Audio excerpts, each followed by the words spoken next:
చిన్నప్పుడు మనకు ఒక సామెత ఉండేది, చాదస్త మొగుడు చెప్తే వినడు కొడితే ఏడుస్తాడు అన్నట్టు. ప్రస్తుతం వైసీపీలో ఇదే విధానంగా ఉంది. ఎందుకంటే మీ అందరికి తెలిసిన విషయమే, నిన్న తమిళనాడులో జరిగినటువంటి ఎన్నికల్లో కూడా పాపం వైసీపీ వాళ్ళు ఎచ్చులకు పోయి వాళ్ళ వ్యక్తిగతమైనటువంటి ఇమేజ్ని భంగం పరుచుకునే పరిస్థితిలోకి వచ్చేసారు. పాపం ఇవాళ కేఎస్ ప్రసాద్ అయితే ఇంత ముందు అయితే పాపం జగన్మోహన్ రెడ్డికి జాకీలు వేసి పైకి లేపేవాడు కదా. ఇప్పుడు కేఎస్ ప్రసాద్ లాంటోడే ఆ జాకీలు వేసిన చోట ఎన్నిపోటు పొడుస్తున్న పరిస్థితి ఏర్పడింది.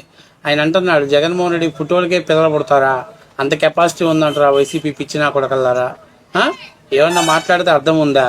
అక్కడికి వెళ్ళి 4 సోషల్ మీడియాలో విజయ్ అన్న జగన్మోహన్ రెడ్డి కలిసి దిగినటువంటి ఫోటో ఆయన చేతిలో పెట్టి ఆయన పైకి ఎత్తంగా దాన్ని తీసుకొచ్చేసి మా ఫోటో చూపించాడు కాబట్టి జగన్మోహన్ రెడ్డికి ఓట్లు పడ్డాయి.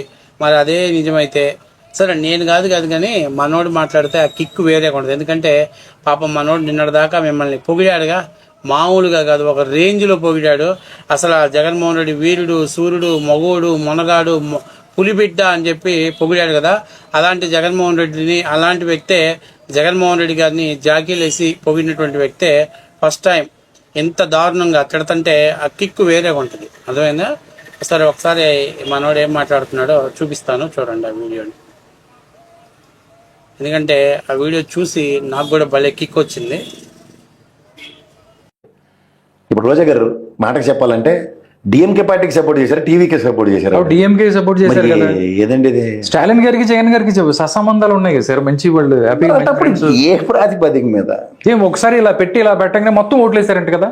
దాని బదులు నేను ఒకటే చెప్తాను సార్, ఇదే చంద్రబాబు గారు క్యాంపెయిన్ చేశారు, ఆయన వెళ్ళిన దగ్గర ఓడిపోయారు. ఇదే రోజా గారు వెళ్ళారు, ఆయన వెళ్ళిన దగ్గర డిఎంకే ఓడిపోయింది.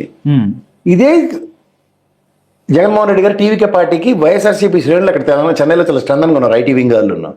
వాళ్ళు క్యాంపెయిన్ చేసి గెలిచారని క్లెయిమ్ చేసుకోమండి, ఎవరు కాదంటాం.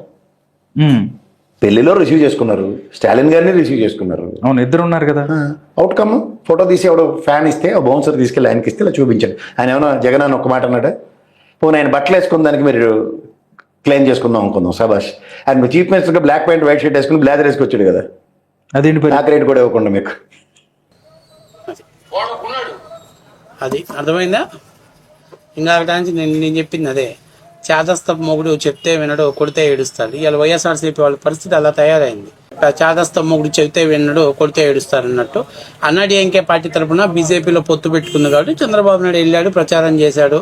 సరే, చేసిన చోట గెలిచారా, ఓడిపోయారా, 1 సీటు 2 సీట్లు గెలిచారా, తెలుగు వాళ్ళు ఎక్కువగా ఉన్న చోట ఆయన వెళ్ళి ప్రచారం చేశారు.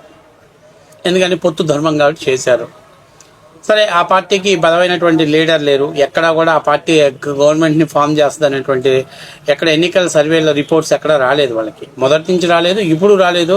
దానికి ప్రధాన కారణం ఏంటంటే జయలలిత లాంటి ఒక పవర్ఫుల్ లీడర్ ఆ పార్టీకి లేకపోవటం, అంత ఫేమస్ ఇమేజ్ కలిగినటువంటి వ్యక్తి ఎవరు లేకపోవటం, అది అన్నాడీఎంకే పార్టీ మైనస్.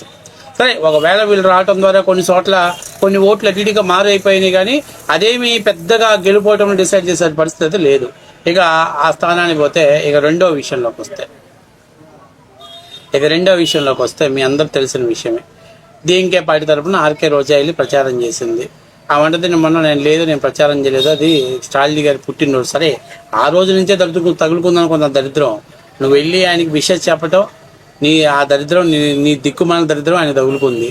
మన లెగ్ ఏమన్నా సామాన్యమైన లెగ్గా? ఫలితాలను తారుమారు చేయడమే కదా, మనుషులనే తారుమారు చేసిన లెగ్ అది. ఆ కేసీఆర్కి చేపల పులుసు పెట్టావు, ఇవాళ కేసీఆర్ పరిస్థితి చేపల చెరువు కాడ ఉండాల్సిన పరిస్థితికి వచ్చింది. కాబట్టి మన పాదం, మన లెగ్ అలాంటిది. సరే, మొత్తం మీద అయిపోయింది. మంచి సత్సంబంధాలు స్టాలిన్ గారితో. స్టాలిన్ నాకు అన్నది ఇది అని చెప్పుకుంది, అయిపోయింది. నిన్న విజయ్ గెలిచినంటే విజయ్కి జగన్మోహన్ రెడ్డి గారికి విజయ్కి ఒకటే పోలికలు ఉన్నాయి అంటది. అంత అద్భుతమైన పోలికలు ఏమున్నాయి అంటే ఏంటి? ఎవరిని మ్యానికులేట్ చేద్దామని, ఎవరి ద్వారా నువ్వు మ్యానికులేట్ అవ్వాలని చెప్పి చూస్తారు. ఎవరో అక్కడ ఉన్నట్టు ఐటీ వింగ్, వాస్తవమే, ఎవడో బొగడాగాడు ఒక జగన్మోహన్ రెడ్డి ఆయన కలిసి దిగినటువంటి ఫ్లెక్సీ ఇచ్చుంటాడు, అభిమానుల కోరిక మీద, కానీ పైకెత్తుంటాడు. ఆ ఓట్లకి అసలు అదే అని చెప్పింది. ఆయన ఇండైరెక్ట్గా ఏం చెప్తున్నట్టే, ఫోటోలకు పిల్లలు పుట్టే పని అయితే జగన్మోహన్ రెడ్డి గారు ఇంకేమన్నా మామూలుగా ఉంటుంది వ్యవహారం. మీరు అన్నట్టే జగన్మోహన్ రెడ్డి గారు ఫోటో ఎత్తినంటే ఎన్నికల రిజల్ట్స్ వస్తాయి. దక్షిణాది రాష్ట్రాలు ఆయన ఫేమస్ కదా. రజనీకాంత్, కమల్ హాసన్ వీళ్ళందరూ ఎందుకు వేస్ట్ కదా జగన్మోహన్ రెడ్డి గారి ముందు. బట్ ఇవన్నీ ఏంటంటే ఎచ్చలకు పోయి వైసీపీ సోషల్ మీడియా వాళ్ళు ఏదో ఆయన్ని అంటే దాన్ని ఓన్ చేసుకొని ఏదో ఆంధ్రప్రదేశ్లో జగన్మోహన్ రెడ్డికి మైలేజ్ ద్వారా బూస్ట్ ఇవ్వాలని చూస్తున్నారు. అంత సీన్ లేదు. ఆంధ్రప్రదేశ్ రాజకీయాలలో జగన్ చాప్టర్ క్లోజ్ అయిపోయింది. నేను చెప్పేది ఏంటంటే, కొంతమంది social media influencers, YSRCP social media వాళ్ళు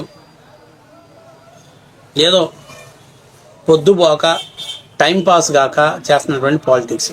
నిన్నటిదాకా కూడా కేఎస్ ప్రసాద్ అక్కడ భజన చేసి వచ్చినాడే కదా, మరి ఆయన తెలీదా? వాడు అంటాడు కదా, మేనల్లుడు బుద్ధులు మేనమామ కెరకన అన్నట్టు నిన్నటిదాకా జగన్మోహన్ రెడ్డి గారి దగ్గర భజన చేసి వచ్చాడు కదా కేఎస్ ప్రసాద్. ఖచ్చితంగా ఆయన కూడా తెలుసు ఇలాంటి విషయాలు, అంబక్కులు జిమ్మిక్కులు. ఆయన చేత ఎన్ని చేయించుంటారు? గవర్నమెంట్ ముందు ఎన్ని చేయించుంటారు ఆయన చేత? అందుకే కదా ఆయన 11 అంటే మరి అదృష్టం ఏమో ఆయనకి 11 సీట్లే వచ్చాయి. కాబట్టి నేను చెప్పేది ఏంటంటే, ఎన్ని ఒక్క అంబక్ మాటలు.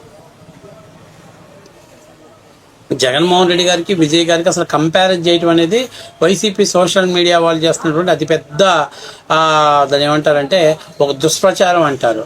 మరి ఎక్కడ ఆయన జగన్మోహన్ రెడ్డి గారు సరే ముఖ్యమంత్రి ప్రమాణ స్వీకారం చేసినాక ఎక్కడ కూడా విజయ్ గారు చెప్పలేదు కదా. ఒక్కసారైనా చెప్పాడా జగన్మోహన్ రెడ్డి గారు థ్యాంక్ యూ అండి, మీగుండా నేను ముఖ్యమంత్రిని అయ్యానో లేకపోతే నా ముఖ్యమంత్రి అవటంలో మీరు కీలక పాత్ర పోషించాలని ఎక్కడైనా ట్వీట్ ద్వారా ఒకటన్నా చూపించాడా? మరి ఊపేకు వంటిదే కదా ఊళ్ళో పెళ్లి కుక్కలు అడవుడు చేయటం అంటే. వాళ్ళు ఏదో ప్రమాణ స్వీకారం చేస్తుంటే వాళ్ళ దగ్గర పోయి మా జగన్ అనుకుండా ముఖ్యమంత్రి అయ్యారు అని చెప్పుకోవటం కూడా విజయ్ గారు కానీ లేకపోతే టీవీకే పార్టీ నాయకులు కానీ ఎమ్మెల్యేలు కానీ ఎవరు కూడా ఒక్క ట్వీట్ వేయలే వైఎస్ఆర్సీపీ పార్టీకి. జగన్మోహన్ రెడ్డి గారికి శుభాకాంక్షలు చెప్తా కూడా వేయలా, లేకపోతే మీరు మా దాంట్లో వాళ్ళని అభినందిస్తున్నటువంటిది కూడా వేయలా. ఇవన్నీ ఏంటంటే పిచ్చి పేలాపనలు, పిచ్చి మాటలు, టైంపాస్ కోసం ఆయన సోషల్ మీడియా కార్యకర్తలు హైప్ చేసి ఏదో జగన్మోహన్ రెడ్డి గారిని మళ్ళీ ముఖ్యమంత్రి తీసుకోవాలంటే నమ్మేటువంటి పరిస్థితులు ఎవరు లేరు. ఒకప్పుడు కేఎస్ ప్రసాద్ అంటే వాళ్ళు వినేవాళ్ళు, ఇప్పుడు కేఎస్ ప్రసాద్ కూడా తెలిసిపోయింది. నేను నిన్నటిదాకా ఎంత పేటీఎం కూలీ వర్క్ చేశానో ఇలాంటి బ్రోకరగాల కోసం నేను చేశాను అనే సందర్భాలు ఏదైతే సంథింగ్ మొత్తం మీద రియలైజ్ అయిపోయాడు. మారిపోయిన కేఎస్ ప్రసాద్ విజృంభిస్తుంటే వైసీపీ యొక్క సోషల్ మీడియా, వైసీపీ నాయకులు మాడిన పెసరట్లా తయారైపోయింది. సో ఇప్పటికైనా సిగ్గు తెచ్చుకొని రోజా లాంటి ఒక దరిద్రమైన నోరు కలిగినట్టు రోజాని కట్టడి చేసుకోండి. అరే బాబు, ఎక్కడో తమిళనాడు ఎన్నికలు ఆంధ్రప్రదేశ్ ఎన్నికలకు లింక్ పెట్టడం ఏంటి? ఏమన్నా సంబంధం ఉందా? ఏమన్నా పొంతనుందా? కాబట్టి ఇవన్నీ చూసుకొని అందరూ మైలేజ్ కోసం కాకుండా ఏదో చేయాలని దానికోసం కాకుండా రానున్న రోజు ఎలక్షన్ దృష్టిలో పెట్టుకొని చేసుకుంటే నెంబర్ 1 ఉంటుంది. లేదు మేము ఇలాగే చేస్తాం, మా పద్ధతి ఇంతే, మమ్మల్ని ఎవరు మార్చలేరు, మాది అంతే ఇంకా అంటే నిన్న మిమ్మల్ని పొగిడిన నోళ్ళు కూడా ఈరోజు మిమ్మల్ని తిట్టే పరిస్థితిలోకి వచ్చింది. సో ఏది ఏమైనా కేఎస్ ప్రసాద్ అద్భుతమైనటువంటి సెంటెన్స్ ఇచ్చాడు. రేపు వైసీపీ నాయకులు ఇంకెవడైనా దీని గురించి మాట్లాడాలని పరిస్థితి.